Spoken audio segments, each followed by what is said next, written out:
রীতি অনুযায়ী ৩ মাস পর পর খোলা হয় কিশোরগঞ্জের ঐতিহাসিক পাগলা মসজিদের দানবাক্স। তবে এবার দানবাক্স খোলা হয়েছে ৪ মাস ১১ দিন পর। ২৮ বস্তা টাকাসহ স্বর্ণালংকার ও বিভিন্ন জিনিসপত্র পাওয়া গেছে। টাকা গণনার কাজে অংশ নিয়েছে ৪ শতাধিক মানুষ। বরাবরের মতোই দান বাক্স খুলে সবাই অবাক। এ যেন টাকার পাহাড়। ৪ মাস ১১ দিন পর খোলা হলো কিশোরগঞ্জের ঐতিহ্যবাহী পাগলা মসজিদের ১১টি দান বাক্স। ২৮ বস্তা টাকাসহ স্বর্ণালংকার ও মিলেছে বিদেশি মুদ্রা। পাশাপাশি ছিল রাজনৈতিক ও সামাজিক বিভিন্ন মনোবাসনা পূরণের অসংখ্য চিঠি। এই মহা আয়োজনে সকাল থেকে শুরু হয় টাকা গণনার কাজ।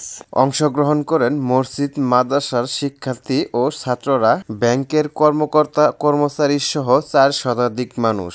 আমার ছেলের জন্য মানত ছিল, এই মানত যেন আল্লাহ পূরণ করে, এজন্য আসছি। ভালো রেজাল্ট করার তৌফিক দান করে, আমি যেন বেশি বেশি পড়তে পারি, এই উসিলায় আমি এই পাগলা মসজিদে এসে। সার্বিক নিরাপত্তার জন্য কাজ করছে আইন শৃঙ্খলা বাহিনী সহ প্রশাসনের অনেক কর্মকর্তারা। সদস্যরা আছে, আইন শৃঙ্খলা বাহিনী, আনসার, আমরা আছি সাথে আনসার এবং আর্মি ইউনিটও আছে। সকলে কাজ করছি নিশ্চিত নিরাপত্তা ব্যবস্থা বিরাজমান।